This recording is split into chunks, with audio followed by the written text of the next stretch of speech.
Taif की गलियों में हमारे नबी पर पत्थर बरसाए गए, बच्चों को पीछे लगा दिया गया, खून इतना बहा के जूता मुबारक लाल हो गए। फिर आसमान से फरिश्ता आया और कहा, अगर आप हुक्म दे तो दोनों पहाड़ों को मिलाकर पूरा शहर कुचल दूं। सोचिए, उस वक्त अल्लाह के रसूल सल्लल्लाहु अलैहि वसल्लम ने क्या फैसला किया होगा। आज की वीडियो में हम तैफ के उस दर्दनाक वाक़ये को डिटेल में समझेंगे और जानेंगे कि रहमत क्या होती है। हजूर अक़दस सल्लल्लाहु अलैहि वसल्लम और सहाबा किराम रदियल्लाहु अन्हुम ने दीन के फैलाने में जिस कदर तकलीफ़ें और मशक्क़तें बर्दाश्त की हैं, उन्हें बर्दाश्त करना तो दूर की बात है, बल्कि उनका सिर्फ इरादा करना भी हम जैसे नालायकों के लिए निहायत दुश्वार है। तारीख़ की किताबें इन वाक़यात से भरी हुई हैं, लेकिन इन पर अमल करना तो अलग बात रही। हम तो उन्हें मालूम करने की भी तकलीफ़ नहीं करते। इस बाब में चंद किस्सों का नमूना के तौर पर जिक्र करना मकसद है। इनमें सबसे पहले खुद हज़रत अकराम सल्लल्लाहु अलैहि वसल्लम के एक किस्से से इब्तिदा करता हूँ, क्योंकि हज़रत सल्लल्लाहु अलैहि वसल्लम का जिक्र खुद बरकत का ज़रिया है। नबूवत मिलने के बाद 9 बरस तक नबी अकरम सल्लल्लाहु अलैहि वसल्लम मक्का मुकर्रमा में तबलीग फरमाते रहे और कौम की हिदायत और इस्लाह की कोशिश करते रहे। लेकिन थोड़ी सी जमात के सिवा जो मुसलमान हो गई थी और चंद ऐसे लोगों के अलावा जो बावजूद मुसलमान न होने के आप सल्लल्लाहु अलैहि वसल्लम की मदद करते थे, अक्सर कुफ़ारे मक्का आप सल्लल्लाहु अलैहि वसल्लम और आपके सहाबा रज़ी अल्लाह अन्हुम को हर तरह की तकलीफ़ें पहुँचाते थे। वो मजाक उठाते थे और जो कुछ हो सकता था उससे डरगुजर ना करते थे। हुजूर सल्लल्लाहु अलैहि वसल्लम के चाचा अबू तालिब भी इन्हीं नेक दिल लोगों में से थे, जो बावजूद मुसलमान ना होने के हुजूर सल्लल्लाहु अलैहि वसल्लम की हर किस्म की हिमायत और मदद फरमाते थे। 10वें साल जब अबू तालिब का इंतकाल हो गया तो काफिरों को और ज़्यादा खुला मौका मिल गया कि वो इस्लाम को रोकने और मुसलमानों को तकलीफ़ पहुँचाने में कोई कसर ना छोड़ें।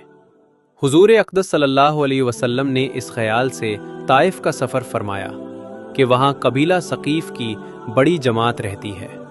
अगर वो कबीला मुसलमान हो जाए तो मुसलमानों को इन तकलीफ़ों से निजात मिल सकती है और दीन के फैलने की बुनियाद मजबूत हो सकती है।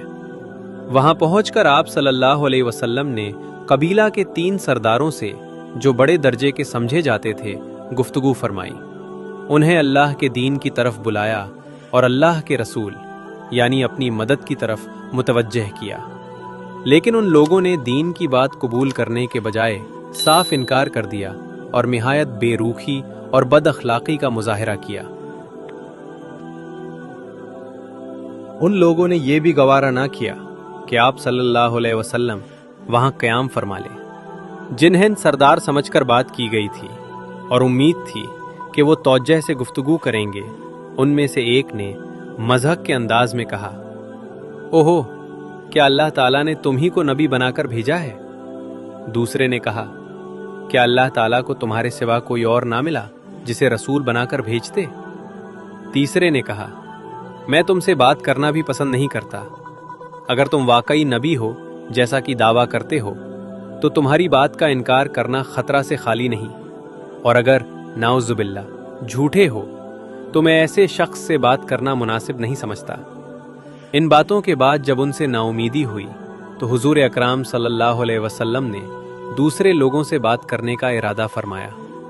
आप सल्लल्लाहु अलैहि वसल्लम हिम्मत और इस्तकामत के पहाड़ थे, लेकिन किसी ने भी दावत कबूल ना की, बल्कि बजाय कबूल करने के लोगों ने कहा, हमारे शहर से फौरन निकल जाओ और जहां तुम्हारी चाहत हो वहां चले जाओ।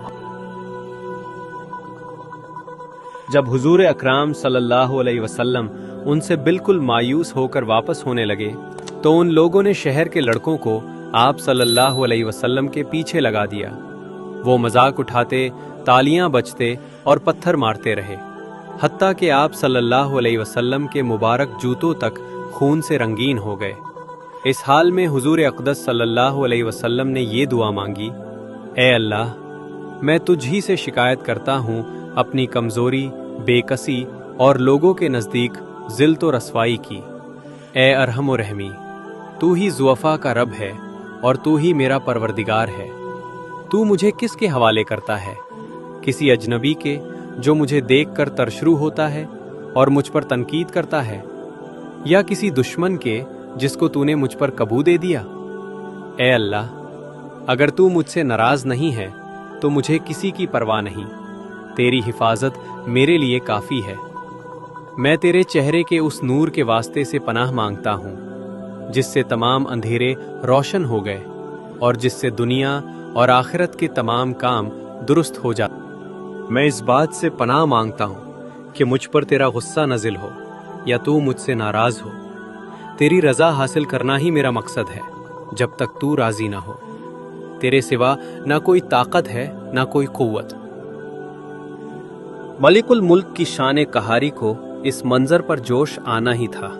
चुनांचे जिब्राईल अलैहिस्सलाम हाजिर हुए, सलाम अर्ज किया और फरमाया, अल्लाह ताला ने आपकी कौम की वो गुफ्तगू भी सुनी जो उन्होंने आपसे की और उनके जवाब भी सुने।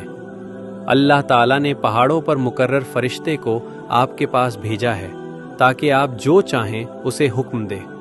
इसके बाद पहाड़ों पर मुकर्रर फरिश्ते ने सलाम किया और अर्ज किया, या रसूलुल्लाह सल्लल्लाहु अलैहि वसल्लम, जो इरशाद हो मैं उसकी तामील करूं।